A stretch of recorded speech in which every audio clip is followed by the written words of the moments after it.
In my speech, I'd like to put some arguments why it is good to vaccinate children and why claims used by anti-vaxxers or people against taking immunizations are flawed. To present my arguments, I will use one life story. On the 8th of January 1989, British Midland Flight number 92 takes off on a routine flight to Belfast in Northern Ireland. The aircraft is new Boeing 4737. In charge is Captain Kevin Hunt, one of the British most experienced pilots. Hunt has his first officer David McMillan. 13 minutes to the flight, they have nasty surprise. One of the engines blows off. They don't know which one it is. Initially, they look at the cockpit instruments, but because those pilots had a bad experience with previous version of this Boeing plane, they do not trust them, those instruments. Shortly after, Hunt's first officer, using his experience from previous version of the plane, tells pilot to turn off the right engine. The pilot does so, and everything calms down. But not long after that, there is a loud bang outside. The computer shows information that the left engine is down. Seconds later, 400 tons aircraft hits the ground, killing 47 people on board. Some of you might think at this time, why he is telling this? He's just wasting our time. Well, you may change your mind after you hear the rest of the story. After this air crash, there was investigation. To everybody's surprise, the results showed that this catastrophe was totally avoidable. It happened because pilot made an error. What was it? That investigation showed that it was the left engine that caught the fire. Yet, even in that case, it should have been easy for the pilot to fly quite safely on just one engine. But it didn't happen. Why? Well, further part of the investigation proved that the only working engine, which is the right engine, was turned off. Why it happened? It happened because pilot and his first officer didn't have a full knowledge of the aircraft. Instead of that, they relied on the experience they had and so-called gut feeling. This line of reasoning led them to ignore the data that they received from cockpit instruments, the data that were reliable and accurate. Doesn't this attitude sound familiar? The whole bunch of data supports the idea of immunization.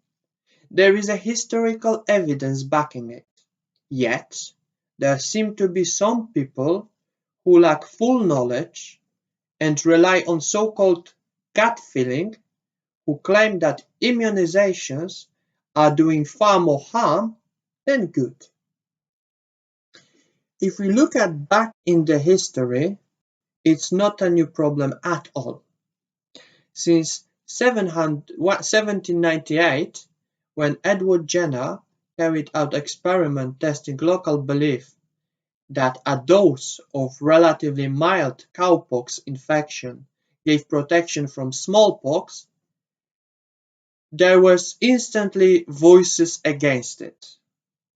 Those voices came from a variety of angles: sanitary, religious, scientific, and political. Some felt that the method, using material from cows, was unhealthy or unchristian.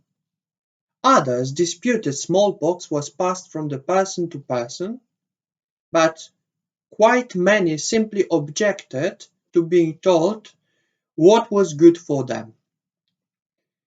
Was that sort of approach backed by any medical or other types of reliable data? No.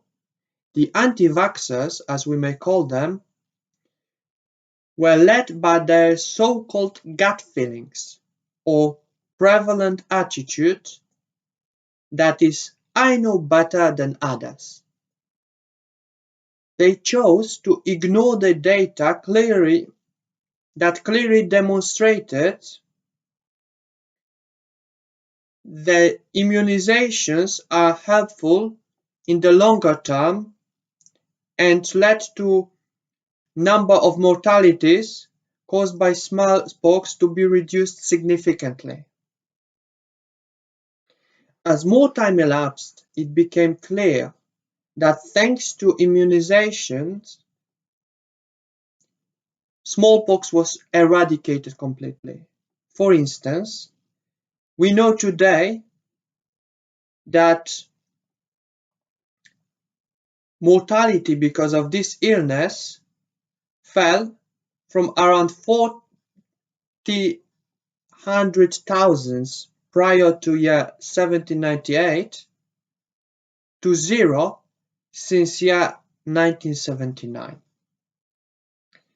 Despite all of the evidence supporting effectiveness of immunization on a mass scale, there are still people saying that immunization is wrong. What's worse, some of these anti-vaxxers present themselves as medical professionals. For instance, in 1998, when measles was all but eradicated in the United States, former doctor Andrew Wakefield published a study linking autism spectrum disorder (ASD) to the effects of measles vaccine. The study was eventually retracted and its claims reboundly debunked, but sadly the myth persists. Other study, published in 2016, found that a primary reason parents refuse to vaccinate their children is fear of autism, brain damage, or behavioral problems as a side effect of those vaccinations.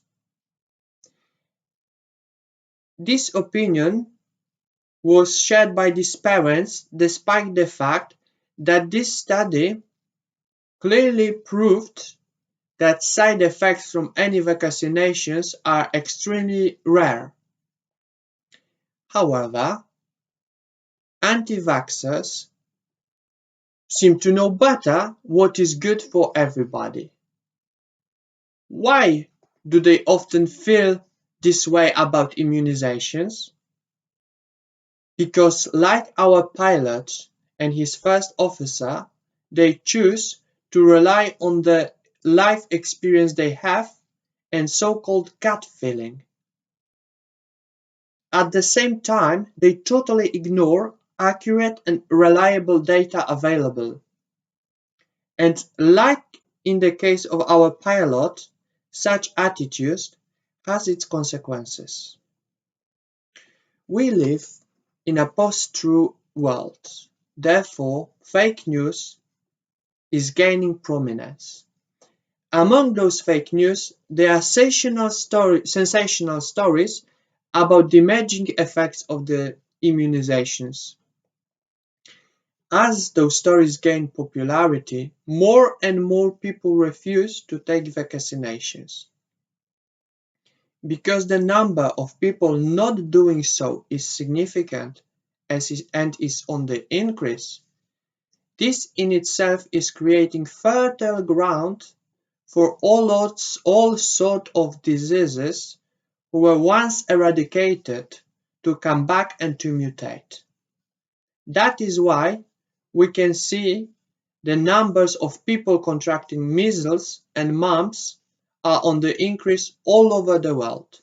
For instance, lack of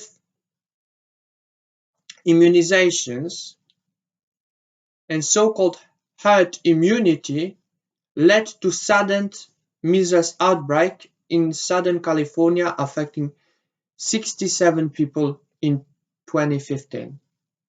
Similarly, data from NHS England shows that both measles and mumps are on the increase, with measles reaching 970 cases, it's 970 cases, and mumps 1,061 cases in 2018. It clearly shows that refusing to take vaccinations is not the matter of personal choice and puts the most vulnerable members of society, like babies and seriously ill people, at risk.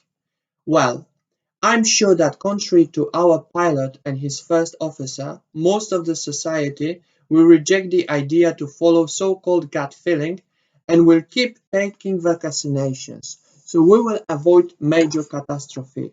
Nevertheless, let me say this once more. Not taking immunizations is not the matter of our personal choice, but taking them is the matter of our collective responsibility. Thank you very much for your attention.